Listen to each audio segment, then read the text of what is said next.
యేసుక్రీస్తు యొక్క శరీరము యేసుక్రీస్తు యొక్క శరీరము ఒక్కసారి అర్పించబడు చేత ఆ చిత్తమును బట్టి మనము పరిశుద్ధపరచబడి ఉన్నాము. మనము అన్నాడు. మనము ఏమైనామంట? పరిశుద్ధపరచబడి ఉన్నాము. పరిశుద్ధపరచబడి ఉన్నాము. ప్రభు శరీరంలో ప్రభు రక్తంలో పాలు పంపులు పొందుతున్నారు. పరిశుద్ధపరచబడి ఉన్నారు అంటే ఇంకా పాపము ఇంకా లేనే ఉందా లేదా? లేదు. నిజంగా చెప్తున్నారా? లేదు. నిజంగా చెప్తున్నారా? లేదని దేవునికి స్తోత్రం. ఇక సిలువ వేసేసారు.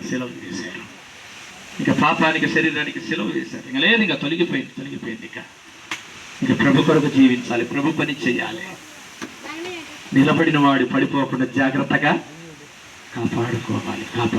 ప్రతిరోజు ప్రతి క్షణము నిన్ను నువ్వు కాపాడుకోవాలి. దేవుడు నీకు ఇచ్చినటువంటి ఆ శ్రేష్టమైనటువంటి జీవితాన్ని నువ్వు కాపాడుకోవాలి. నీకు ఇచ్చినటువంటి కుటుంబాన్ని నువ్వు కాపాడుకోవాలి. నీకు ఇచ్చినటువంటి ఆ యొక్క వరాన్ని నువ్వు కాపాడుకోవాలి. దేవునికి స్తోత్రం. నీకు ఇచ్చినటువంటి తలాంతులను నువ్వు కాపాడుకోవాలి. గర్విష్ఠులు ఏం చేయబడతారంటే పడదోయబడతారని గర్వం నడుసును, గద్దెను దించును. ఈరోజు గర్వం అనేది నీకు వస్తే ఏమైపోతావు అంటే చివరికి పడిపోతావు. జాగ్రత్త. నీకు దీనత్వం రావాలి కానీ గర్వము రాకూడదు. హెచ్చించుకోకూడదు, తగ్గించుకోవాలా. దేవునికి స్తోత్రం చెప్పండి. పిల్లరా, నిన్ను నువ్వు తగ్గించుకోవాలి. ఎంతగా తగ్గించుకోవాలంటే అంత తగ్గించుకోవాలా. తగ్గించుకుంటేనే దేవుని ఆశీర్వాదం ఉంది. నువ్వు దీనత్వం చూపితేనే దేవుని దీవెన ఉంది నీకు, దేవుని మేలు ఉంది నీకు. ఎవరికన్నా నువ్వు గొప్పగా అనిపించుకోవాల్సిన పనిలే. అందరికీ నువ్వు తగ్గించుకోవాలి.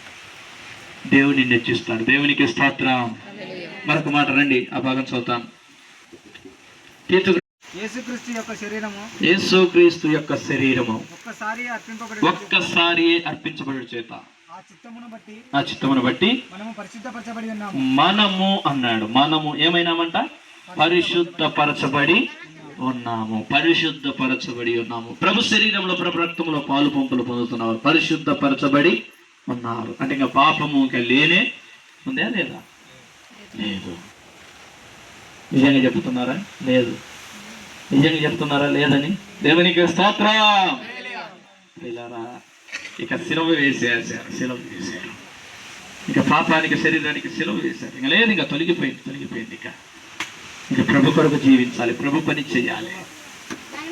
నిలబడిన వాడు పడిపోకుండా జాగ్రత్తగా కాపాడుకోవాలి. ప్రతిరోజు ప్రతి క్షణము నిన్ను నువ్వు కాపాడుకోవాలి. దేవుడు నీకు ఇచ్చినటువంటి ఆ శ్రేష్టమైనటువంటి జీవితాన్ని నువ్వు కాపాడుకోవాలి.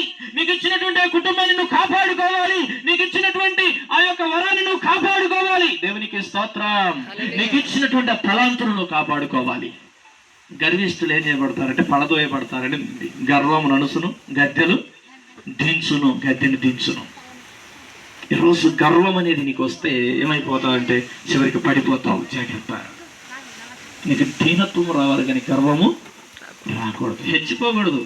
హెచ్చించుకోకూడదు, తగ్గించుకోవాలా. దేవునికి స్తోత్రం చెప్పండి. పిల్లరా, నిన్ను నువ్వు తగ్గించుకోవాలి. ఎంతగా తగ్గించుకోవాలంటే అంత తగ్గించుకోవాలా. తగ్గించుకుంటేనే దేవుని ఆశీర్వాదం ఉంది. నువ్వు దీనత్వం చూపితేనే దేవుని దీవెన ఉంది నీకు, దేవుని మేలు ఉంది నీకు. ఎవరికన్నా నువ్వు గొప్పగా అనిపించుకోవాల్సిన పనిలే. అందరికీ నువ్వు తగ్గించుకోవాలి. దేవుని హెచ్చిస్తాడు. దేవునికి స్తోత్రం. మరొక మాట రండి, ఆ భాగం చదువుతాం.